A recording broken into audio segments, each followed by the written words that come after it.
Berikut ini merupakan settingan wajib dari HP Vivo. Jadi untuk kalian yang baru membeli HP Vivo, dan itu biasanya kan kalau baru beli beberapa pengaturan masih standar. Jadi ini beberapa hal yang bisa kalian atur untuk menggunakan Vivo. Pertama, kalau saya menggunakan Vivo, settingan wajib yang selalu saya ubah yang ini. Ini kan setiap kita narik yang namanya pusat kontrol itu kan tampil beberapa icon tercepat. Jadi supaya mudah diakses, saya mengubah urutannya. Jadi pilih icon pensil yang di atas, yang di sini. Lalu kalian bisa tambahkan ataupun kurangi. Misalnya sering menggunakan hotspot, tekan lama, geser ke atas. Dari bawah ini yang tersembunyi ini ke atas juga bisa seperti ini. Misalnya rekam layar bisa kalian letakkan di bawah. Lokasi kalian letakkan di atas. Selanjutnya kembali kalian bisa menyimpannya di sini. Tekan tombol back itu untuk menyimpan. Selanjutnya yang sering saya atur yaitu menghapus aplikasi yang tidak dipakai. Jadi kalau ada aplikasi bawaan yang terinstall, kalian bisa tekan lama, pilih icon tong sampah, pilih hapus instalasi. Jadi ulangi pada aplikasi yang lain yang tidak kalian pakai sama sekali ke depannya. Jadi seperti itu. Selanjutnya yang bisa kalian atur yaitu home screen. Caranya kalian gunakan dua jari, ciutkan ke dalam seperti ini. Kemudian pilih ini untuk mengubah wallpaper, warna dan gaya, widget. Jadi kalau ada widget yang ingin kalian sesuaikan, kalian bisa hapus, pilih icon minus itu, lalu tambahkan widget di sini. Untuk mengatur beranda, pilih pengaturan beranda. Nah, ada beberapa orang suka yang pakai laci aplikasi. Jadi pilih gaya layar belanda, pilih yang laci atau yang semuanya aplikasi numpuk di home screen. Kemudian tata letaknya bisa juga disesuaikan, dia cuma ada dua. Kemudian Google Discover yang ada di sebelah kiri, layar paling kiri, ini saya biasanya matikan. Kemudian lencana ikon aplikasi. Nah, yang ini berupa titik ataupun angka. Jadi ada yang suka pakai titik, ada yang suka berupa angka. Seperti itu. Selanjutnya setelah dari home screen, kalian bisa mengaturnya di bagian pengaturan bawaan ini. Kemudian kalian lihat di bagian ini ada berbagai menu. Pertama, tentunya kita ngatur yang ini, tampilan dan kecerahan. Kemudian kalian lihat di sini ada menu waktu tunggu layar. Jadi ini yang sering diatur. Kalau kalian mau lebih lama, pilih yang 1 menit. Bawaannya biasanya 30 menit saja. Kemudian ini ukuran font dan tampilan. Biasanya kan ada beberapa orang suka yang ukuran lebih besar, ada yang lebih kecil. Ini kalian atur. Teks tebal. Kemudian ini gaya font, bilah status ini untuk menampilkan persentase baterai dan kecepatan jaringan ini aktifkan. Nah, yang ini. Kemudian ada menu refresh rate. Kalau saya sering pakai yang 60 biar hemat baterai. Kalau yang sampai 190, 120, 90 itu boros baterai, tapi pas kita scroll dia tidak patah-patah atau lebih smooth atau lebih halus. Selanjutnya ini ada menu layar kunci dan wallpaper. Nah, di bagian ini kalian bisa mengatur layar kunci kalian. Ini biasanya kalau saya tidak suka pakai poster, jadi saya matikan biasanya. Nah, ya ini. Wallpaper yang sering berganti-ganti, tapi kurang tahu apakah kalian suka.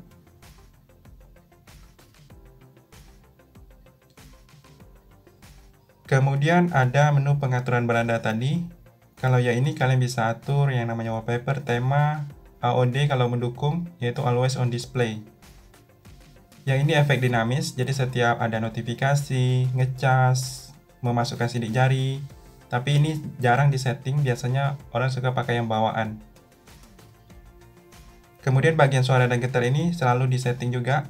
Kalau kalian baru beli HP, biasanya di bagian ini, di nada-nada tombol seperti ini.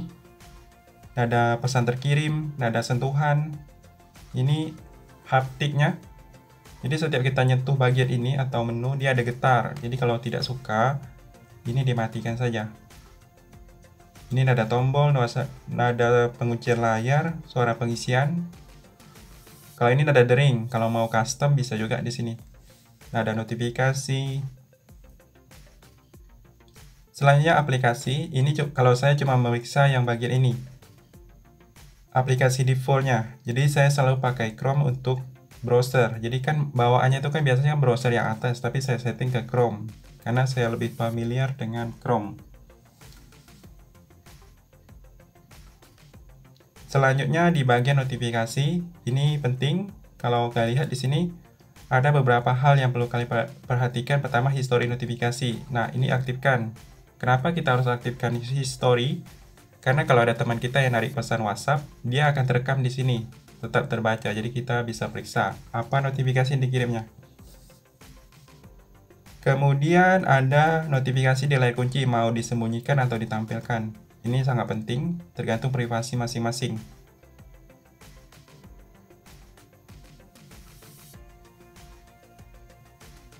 Kemudian, kalau kalian mau dapat software yang stabil, biasanya kita periksa pembaruan ini. Kalau ada update, silakan di-update saja. Di bagian baterai ini ada pengaturan pengisian daya. Nah, ini aktifkan. Nanti dia ngecas itu tidak terlalu cepat dalam keadaan malam hari. Dia akan menyesuaikan. Jadi ini aktifkan supaya baterai kita tidak cepat habis atau umurnya lebih lama kalau kita setting di baterai. Kalau mau nambah RAM di sini. Nah, yang ini. RAM diperluas. Biasanya kalau pengguna baru setting atau tambah RAM. Di bagian keamanan ini, yang penting yaitu kunci layar, tambah sidik jari. Kemudian kalau mau kunci aplikasi atau menyembunyikan aplikasi, setting sandi privasinya di sini. Cuman itu saja. Kalau di bagian ini, mode game, itu untuk yang suka main game. Jadi, settingannya itu cuma mengaktifkan bilas samping cerdas.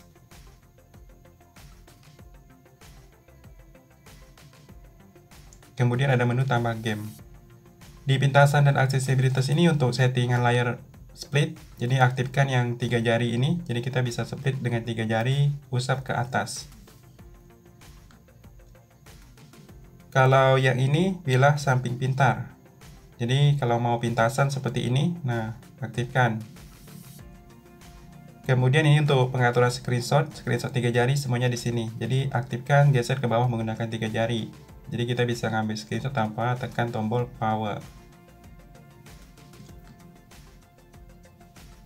Ini ada menu ketuk 2 kali. Di bagian gerakan pintar, hidup dan matikan layar. Nah, ketuk 2 kali ini aktifkan. Supaya kita bisa mengunci dan membangunkan layar dengan mudah. Ketuk 2 kali di layar ini dan ini. Ini pengaturan tombol daya. Jadi kalau kalian tekan di sini ada muncul Google yang ini di bagian tombol power. Jadi kalian ubah ke aktifkan menu daya dan darurat. Nanti tekan tombol power itu tidak akan muncul Google lagi. Kalau yang ini tombol bulat, ada yang mirip seperti iPhone ini. Nah, kalau mau pakai pintasan ini silakan tanpa harus pakai bilas samping cerdas tadi. Kalau yang suka video call pakai efek mute ini aktifkan untuk WhatsApp.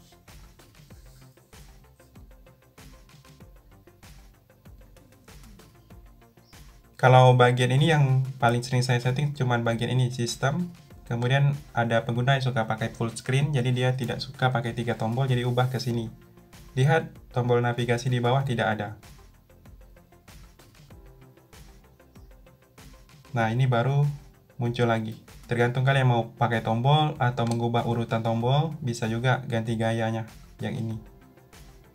Kemudian ini untuk yang suka mengubah tema keyboard, bisa juga pilih bahasa dan masukan, kemudian pilih keyboard virtual.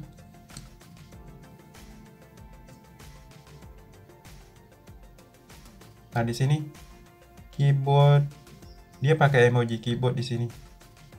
Kelola, pilih emoji keyboard. Nah, di sini pilih setelan. Kita bisa mengatur bahasa, kemudian gaya emoji, masukkan, tampilkan baris angka.